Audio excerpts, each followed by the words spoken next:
Bismillahirrahmanirrahim. Assalamualaikum warahmatullahi wabarakatuh. Alhamdulillah alladzi la na'budu illa iyyah wa la nusyriku bihi syai'a. Asyhadu an la ilaha illallah wahdahu la syarikalah wa asyhadu anna Muhammadan abduhu wa rasuluh. Allahumma sholli wa sallim wa barik ala nabiyyina wa habibina wa qurbatina wa syafi'ina Muhammadin wa ala alihi wa sahbihi wa man tabi'ahum bi ihsanin ila yaumiddin, amma ba'du. Qala Allah ta'ala fi kitabil karim, a'udzu billahi minasy syaithanir rajim. Bismillahirrahmanirrahim. Ya ayyuhalladzina amanu taqullaha haqqa tuqatih wa la tamutunna illa wa antum muslimun. Yang sama-sama kita hormati Ketua Yayasan Masjid Baitur Rahman Ustadz Haji Suraji beserta seluruh jajaran pengurus. Yang kami hormati para ustadz, para ustadzah, bapak-bapak sekalian, ibu-ibu, dan tidak lupa yang saya banggakan anak-anak kami, para santri Ma'had Baitur Rahman yang senantiasa mudah-mudahan Allah melindungi anak-anak sekalian. Alhamdulillah, di kesempatan baik ini kita oleh Allah masih diberi nikmat, diberi hidayah, diberi taufik, diberi kesempatan dan kesehatan sehingga bisa bersama-sama tholabul ilmi di masjid kita ini, di ma'had kita, Ma'had Baitur Rahman. Mudah-mudahan kajian kita ini bermanfaat untuk saya pribadi dan para santri sekalian. Anak-anakku yang kami banggakan, sebelumnya mohon maaf karena ini menggantikan Ustadz Abdul Hamid yang kesehatannya tidak memungkinkan untuk hadir malam hari karena beliau habis sakit, sehingga dengan terpaksa saya diminta untuk menggantikan karena beliau kesehatannya kurang baik. Untuk itu maka mohon maaf barangkali nanti ketika menerangkan tidak sebagus Ustadz Hamid.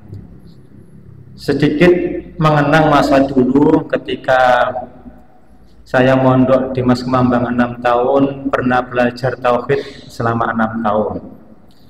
Seingat saya, ketika saya dulu masih kelas 1, kelas 2 sanawiyah, kitab tauhidnya diajar Ustadz Farid Dhofir. Beliau guru saya dan sudah berkali-kali main ke rumah saya. Guru sekaligus saya sebagai muridnya, dan bahkan sering tidur di rumah saya dulu. Kemudian sampai kelas 3 kalau tidak salah, pakai kitabnya Kiai Haji Nasdi Ahyad. Mungkin anak-anak masih diajar ya? Masih kan itu? Yang sanawiyah kelas 1 warnanya hijau, masih diajar. Ajril masih diajar, warnanya hijau. Yang kelas 2 warnanya apa? Merah atau kuning? Ayo, masa gak ada kitab ini? Apa warnanya kelas 2? Kitab tauhid. Warnanya hitam, merah. Merah betul. Yang kelas 3 warnanya kuning. Yang ngajar Pak Tasdi ya?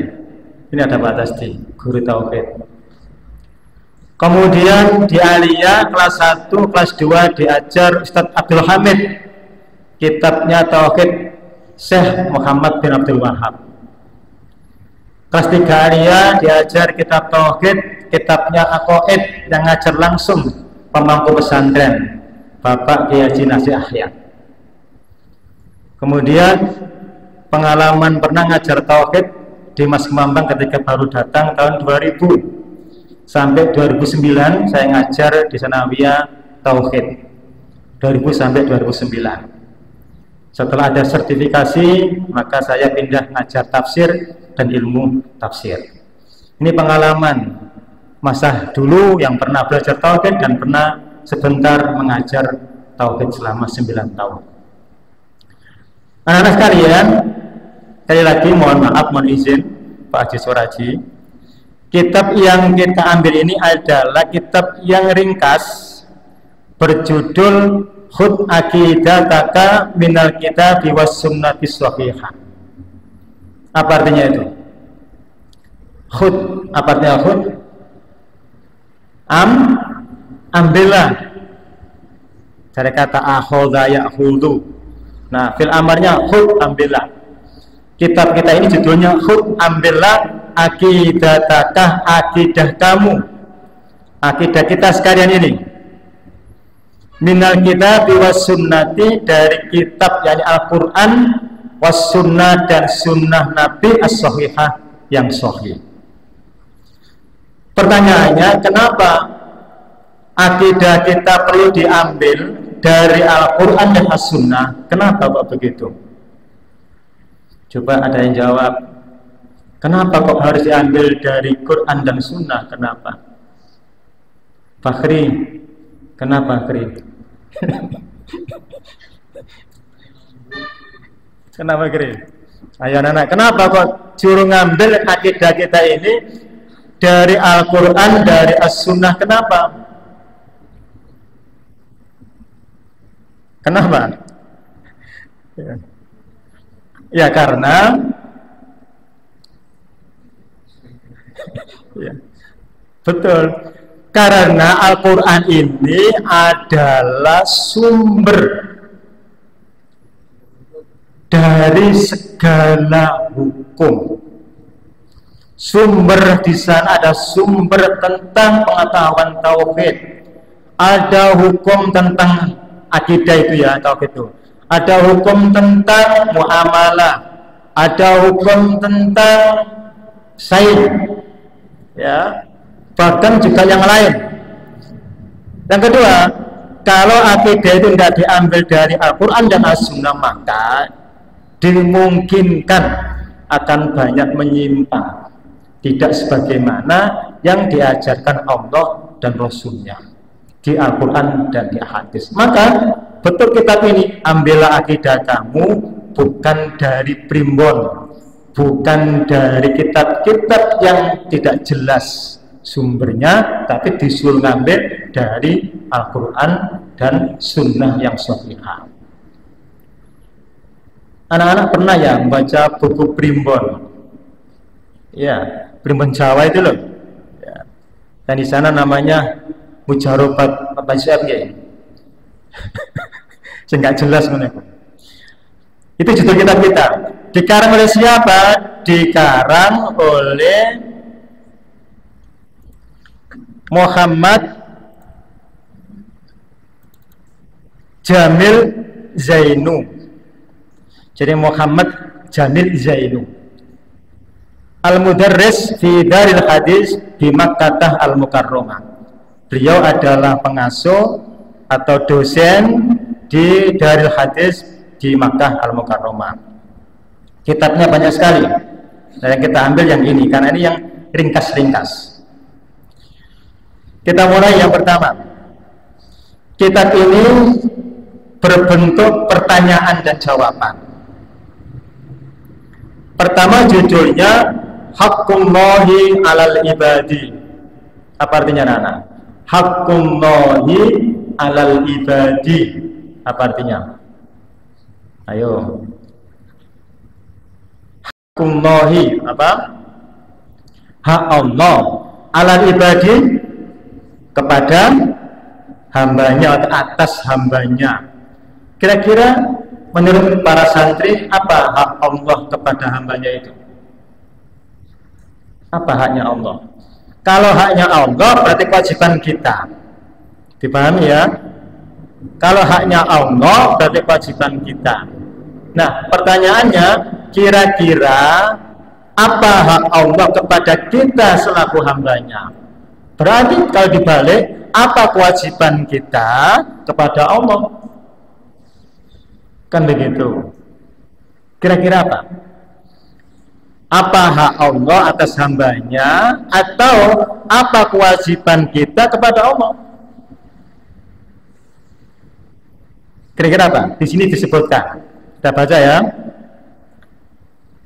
Limadza khalaqanallahu. Kenapa Allah menciptakan kita? Ini pelajaran tauhid di Mas Kemambang. Tidak boleh santri tidak bisa menjawab.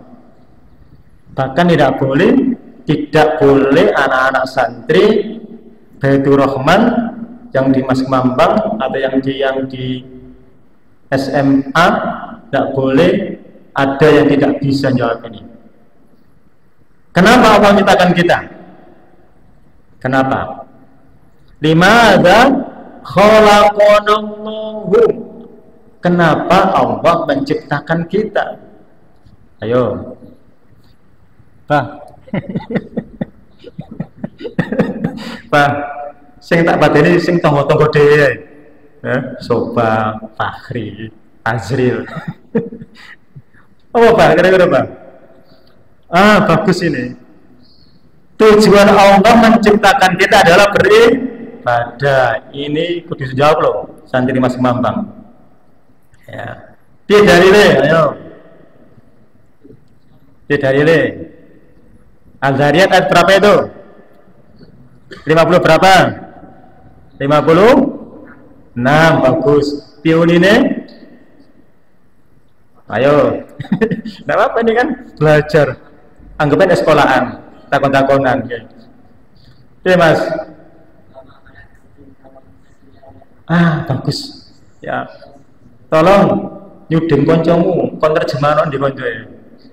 Tunjuk teman kamu untuk menerjemahkan. Apa ya? Siapa? Pak Kri, terjemahkan Kri. Wa ma khalaqtul jinna wal insa illa liya'budun. Bagaimana artinya Kri? Dan beneran ya? Tidaklah apa? Kami, kata Allah, menciptakan jin dan manusia kecuali untuk beribadah kepadaku. Bagus. Ya. Anak. Ada pula hadisnya. Jadi tujuan Allah menciptakan kita ini dijawab oleh pengarang buku ini. Setelah ada 5 khalaqanallahu, dijawab khalaqana lina'budahu wa la nusyrika bihi syai'a. Kami Allah menciptakan hamba-hambaku, baik itu berupa jin atau manusia, itu untuk beribadah. Wala nusyrika bihi syai'a, dan tidak menyekutukan Allah. Beribadah berarti lawan katanya nek ibadah pada Allah, lawannya syirik. Wadalilu qauluhu ta'ala fi surati Dzariyat wa ma khalaqtul jinna wal insa illa liya'budun. Bisa dipahami anak-anak ya? Baik, lanjut. Wa qauluhu haqqullahi 'alal ibadi ay ya'buduhu. Hadis ini hadis muttafaq alaih. Dan haknya Allah atas hambanya an ya'buduhu, hamba itu supaya menyembah kepada Allah. Wala yusyriku bihi syai'a, dan tidak menyekutukan, tidak beribadah kepada selain Allah sesuatu pun, dengan apapun dan dengan sekecil apapun. Ibadah hanya kepada Allah. Maka pelajaran tauhid yang sudah kita pahami bersama-sama sejak awal, dari kata wahada yuwahidu tauhidan. Diulangi lagi. Wahada yuwahidu tauhidan. Jadi mengesahkan hanya kepada Allah kita ini beribadah dan tidak tercampur sama sekali dengan bentuk-bentuk kesyirikan. Sehingga pelajaran tauhid ini sangat penting. Kenapa? Karena sebagai pondasi. Maka Mas Kemambang dan pesantren yang lain, ya, semuanya berkomitmen, semuanya punya kemauan yang besar untuk mengajarkan fondasi ini kepada santri-santrinya. Termasuk di Baitur Rahman, diajarkan tauhid sebagai fondasi kita sebelum kita membangun di atasnya yang lain. Anak-anak, sebelum kita lanjutkan, gambaran sederhana, tauhid itu ibarat fondasi. Kamu lihat Baitur Rahman ini, bisa lantai 2 seperti ini, kira-kira kenapa ya kok bisa lantai 2 terus tidak roboh, tidak miring, tidak retak? Kenapa kira-kira? Apa yang menjadi penyebab utamanya? Karena ada fondasi. Betul. Kamu anak-anak, ketika tauhidnya sudah bagus, tauhidnya sudah murni, tidak tercampur syirik sama sekali, ini fondasi kuat untuk kamu nanti dimanapun kamu berada dan jadi apapun kamu nanti, dimanapun, kapanpun, dan kondisi apapun, karena kamu sudah bertauhid, sudah meyakini bahwa penciptaan kita tujuannya hanya ibadah kepada Allah dan tidak menyembah pada yang lain, maka dimanapun kita berada akan senantiasa mengesahkan Allah. Tidak mustahil di antara kamu nanti ada yang jadi profesor, ya. Tidak mustahil nanti ada dari ahli sains. Mungkin tidak mustahil ada dari dokter atau dari yang lain. Tapi ketika dokter itu bertauhid, yang faham diciptakan itu hanya kepada Allah dia menyembah, maka meskipun dokter tetap tidak pernah tidak beribadah. Anak-anak ya, jadi jangan dikira tauhid itu hanya untuk para ustadz, tidak. Nanti kamu ketika sudah paham tauhid dan jadi apapun kamu nanti dan dimanapun, jadi pengusaha, jadi guru, jadi dosen, insinyur, dokter, bahkan ahli hukum, ketika bertauhid maka ini pijakan kamu tidak menyimpang dari rambu-rambu agama dan ibadah hanya kepada Allah Subhanahu wa Ta'ala. Kita punya pengalaman Pak Haji Soraji ini sebagai contoh. Tauhid ini bukan hanya milik kita para ustadz, tidak, milik semuanya manusia, dan harus ini difahami dengan benar. Karena kalau tidak benar pemahamannya, bisa salah kita dalam berbuat. Kita punya pengalaman ketemu dokter yang mungkin kita kalah dengan dokter itu. Dokter namanya tidak keren, namanya bukan Muhammad Fakhri, ya, namanya Dokter Bambang, spesialis penyakit dalam, di mana beliau bertugas di RSML. Saya berkali-kali pengalaman ketemu beliau karena mengantarkan ibu mertua. Yang saya takjub kepada beliau adalah di samping keramahannya, ramahnya luar biasa, itu adalah ketika azan dikumandangkan, maka dia pamit kepada semua pasiennya, sebentar saya tak sholat jamaah dulu. Luar biasa. Coba, kalau tidak bertauhid tidak mungkin seperti itu, dokter. Kalau dokter yang tidak paham tauhid tidak mungkin seperti itu. Tapi saya yakin karena dia mungkin paham tauhid, diciptakan oleh Allah untuk beribadah dimanapun, kapanpun, sesibuk apapun, dia tidak lupa ibadah pada Allah SWT. Maka akan datang, dia pamit kepada kita ini, sebentar mohon maaf Bapak Ibu, saya tak sholat dulu. Coba, adakah menemukan itu yang lain? Saya belum menemukan yang lain, baru itu menemukan saya terkejut ini. Sehingga saya yakin ini dokter bertauhid ini. Kenapa? Diciptakan hanya ibadah kepada Allah. Sesibuk apapun, setinggi apapun profesinya, tetap tidak lupa sholat ibadah kepada Allah. Itu tujuan penciptaan manusia. Akhir saya ikut jamaah juga. keluar Pak Haji Muntolib ikut keluar saya jamaah. Yang lebih saya takjub lagi adalah ketika dia jamaah dan setelah jamaah itu dia tidak langsung masuk ke ruang poli dalam itu, tapi dia ikut mendengarkan kultum ustadz di situ. Luar biasa.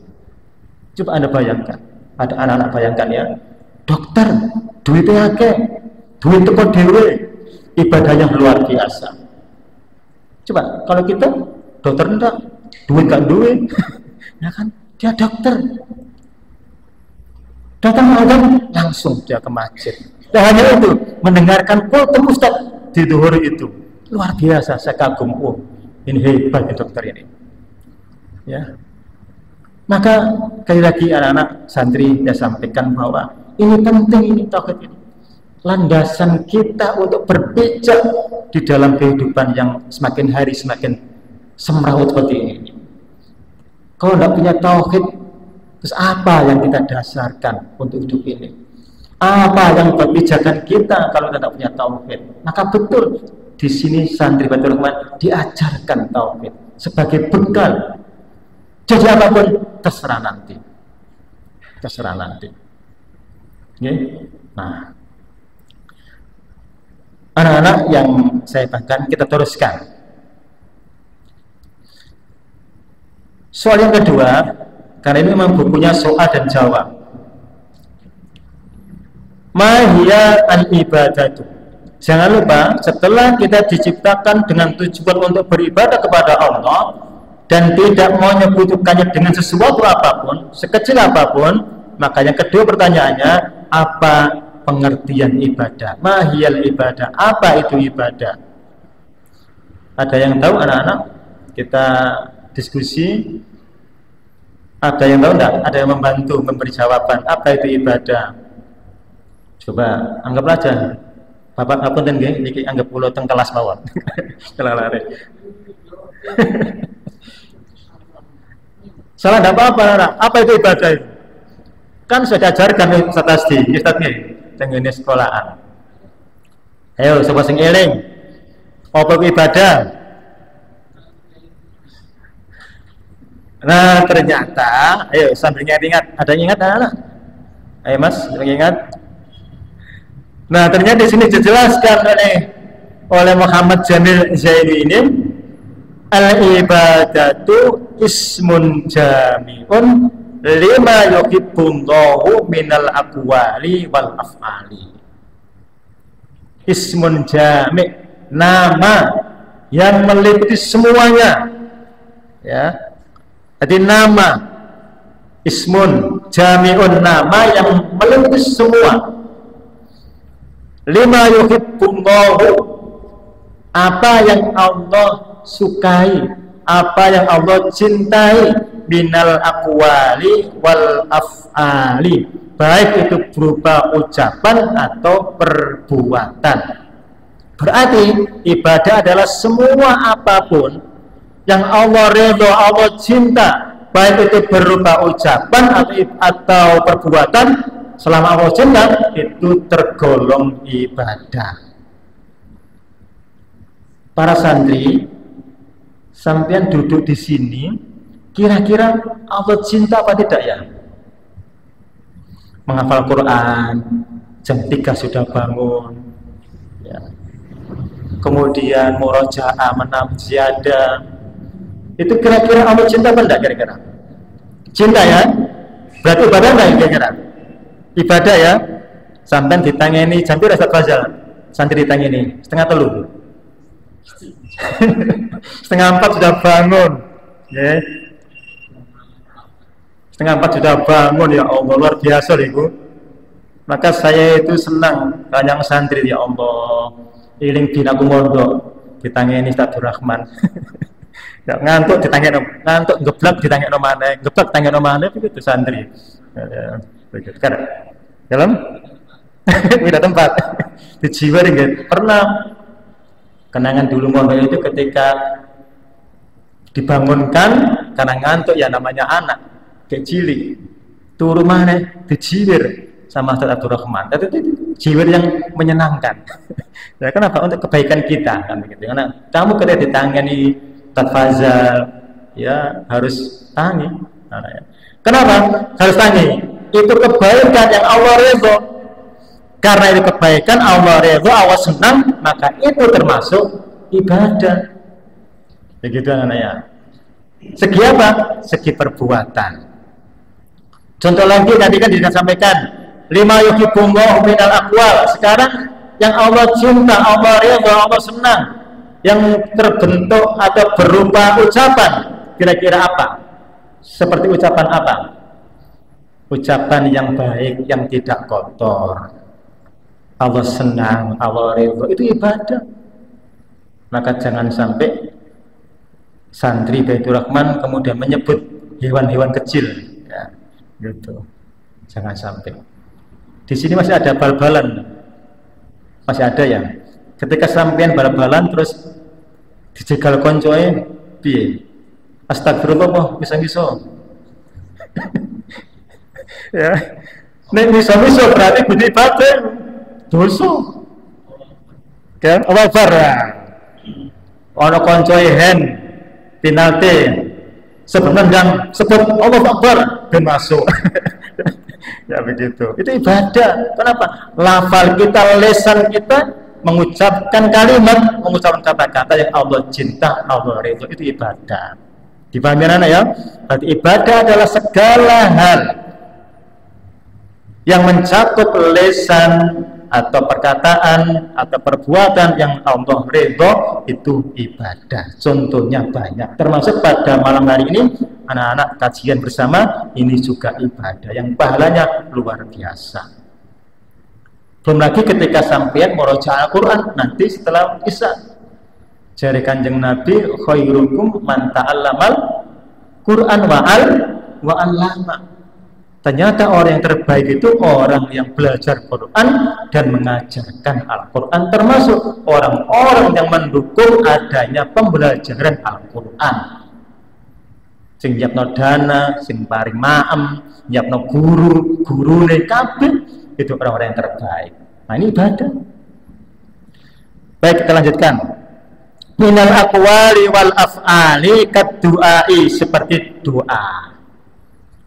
Doa itu ibadah anak ya, doa itu ibadah. Sampeyan nek mari salat yo ndonga ta. Omane subuh, ndonga ta sampeyan mari salat. Cari wajuran salat ngantuk. Nggih, anak-anak ya. Jadi kalau gak ngantuk disempatkan berdoa. Kenapa? Itu ibadah. Lewat lisan kita. Ya, lewat lisan kita. Wassolati, yang juga termasuk ibadah berupa perbuatan, juga di sana ada ucapan juga. Apa itu? Sholat. Ya, ibadah yang di sana meliputi perbuatan dan lisan, itu sholat. Wadabhi, apa arti dabhi? Menyembelih. Jangan lupa menyembelih juga termasuk ibadah. Maka jangan sampai salah niat. Di kitab tauhid kan diceritakan kan itu. Ini ya anak-anak ya. Menyembelih gara-gara menyembelih lalat masuk neraka kan begitu kan tauhidnya. Hadisnya panjang itu loh. Ada musafir datang masuk ke kampung, dicegat sama orang kampung, tidak boleh masuk lewat sini. Boleh, ada syaratnya, menyembelih. Tapi penyembelihannya dipersembahkan bukan untuk Allah, untuk berhala kampung itu. Satu menolak, karena menyembelih termasuk ibadah yang hanya untuk Allah, maka dia tidak mau meskipun hanya menyembelih seekor lalat. Bayangkan, luar biasa. Akhirnya dia mati.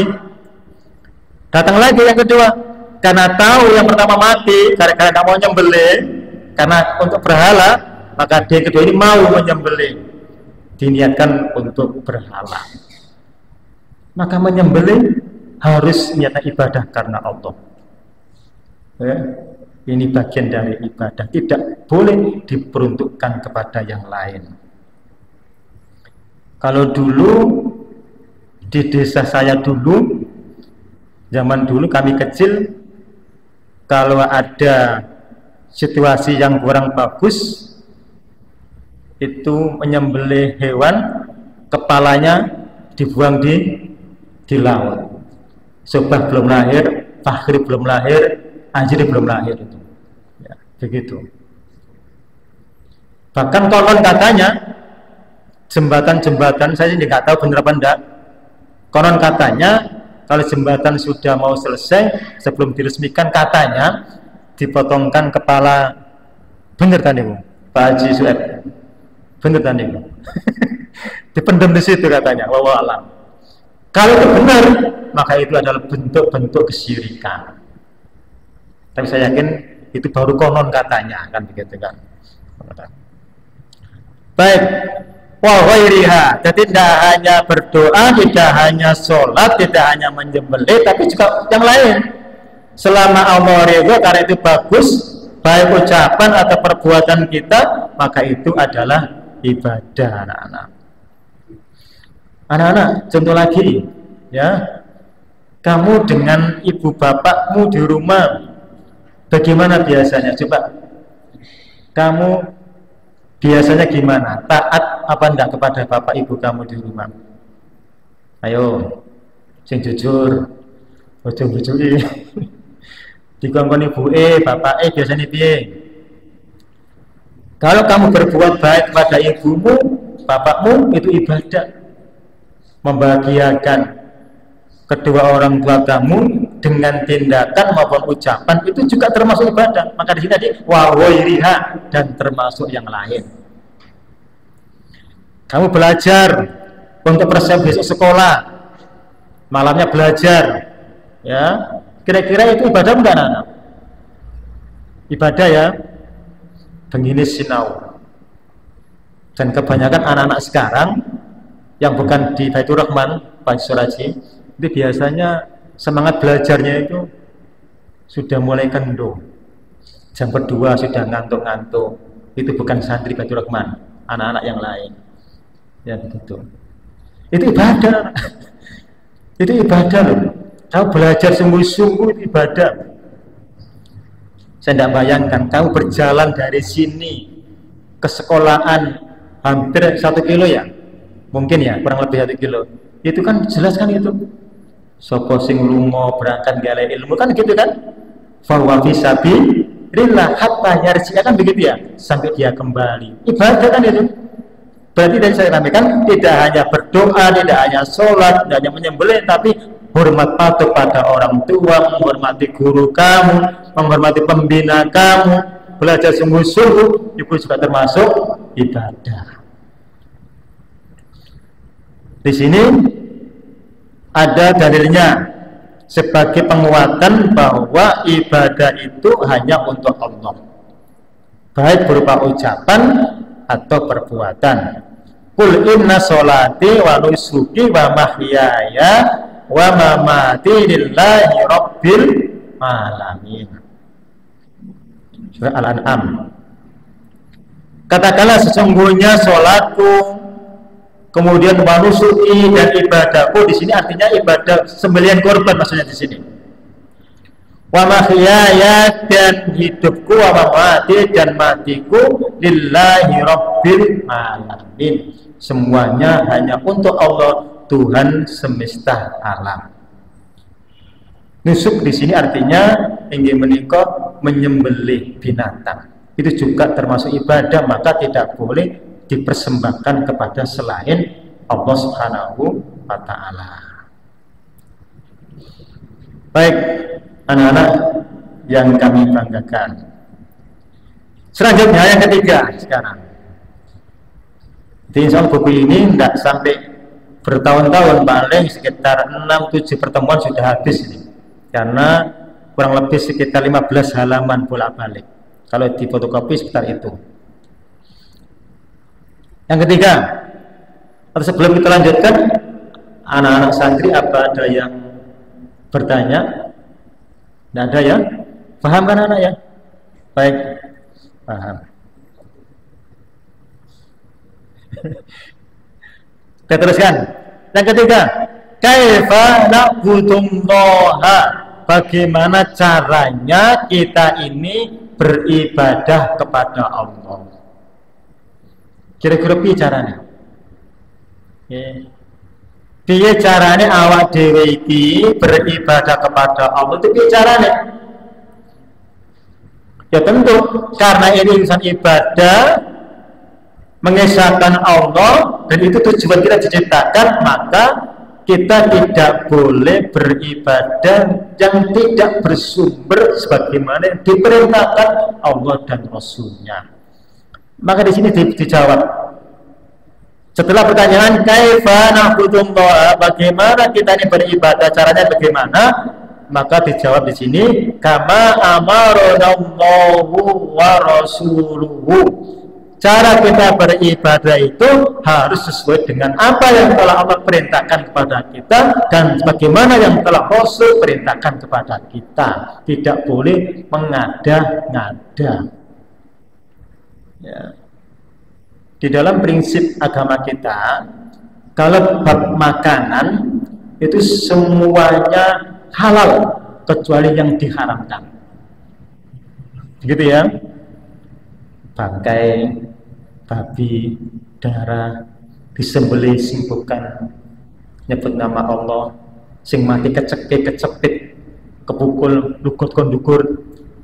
Sakjane itu sing gak disebut Allah Al-Qur'an dan hadis Nabi semuanya halal, seperti bonggolan halal, OT halal, mana?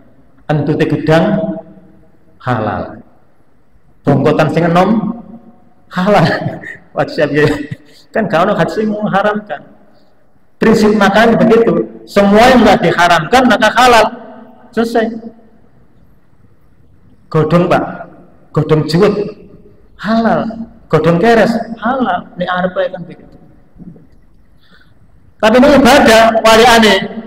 Jangan lupa ya, ibadah kebalikannya. Apa yang nggak diperintahkan oleh Allah dan Rasulnya tidak boleh dikerjakan. Itu ibadah. Serang lagi, kalau ibadah selama Allah dan Rasulnya tidak memerintahkan, kita tidak boleh mengada-ngada dan mengerjakan itu. Baik. Dalilnya qala Allah Ta'ala ya ayyuhalladzina amanu atiiullaha wa atiiur rasul wa la tubtilu a'malakum. Wahai orang-orang yang beriman, taatlah kepada Allah, taatlah kepada Rasul, dan jangan kamu batalkan ya apa a'malakum, amal perbuatan kamu. Amalnya tidak diterima, amalnya muspro, tidak ada manfaatnya. Kenapa? Karena tidak merujuk sebagaimana perintah Allah dan perintah Rasulnya. Percuma kan kita. Begitu. Faqala sallallahu alaihi wasallam, man amila amalan laisa alaihi amruna fahuwa raddun. Barang siapa yang berbuat suatu perbuatan, beramal suatu amalan yang tidak ada di sana kami, kata Rasulullah memerintahkan itu, maka fawaradun, amalan itu tertolak, tidak ada manfaat dan gunanya. Kan banyak ya contohnya ya, amal-amalan yang menurut agama sesungguhnya tidak ada perintahnya, tidak ada contohnya Rasulullah, yang tidak mungkin saya sebutkan di sini karena direkam. Direkam ya kan, berbahaya ya. Saya sebutkan secara spesifik nanti berbahaya kok direkam. Jadi banyak amal-amalan yang Allah dan Rasulnya tidak memerintahkan, Nabi tidak mencontohkan, tapi banyak dilakukan oleh sebagian orang Muslim. Kalau itu benar-benar ada contohnya, maka Nabi mengatakan fahuwa raddun, iku mono tertolak, gak ono gaene. Paman anak ya. Baik, itu dulu. Mudah-mudahan bermanfaat. Sudah 3 pertanyaan kita kaji pada malam hari ini. Insya Allah bulan depan kita lanjutkan. Mudah-mudahan sehat semuanya. Amin ya rabbal alamin. Mohon maaf atas segala kekurangan. Subhanallah wa bihamdika asyhadu an la ilaha illa anta astaghfiruka wa atubu ilaik. Wassalamualaikum warahmatullahi wabarakatuh.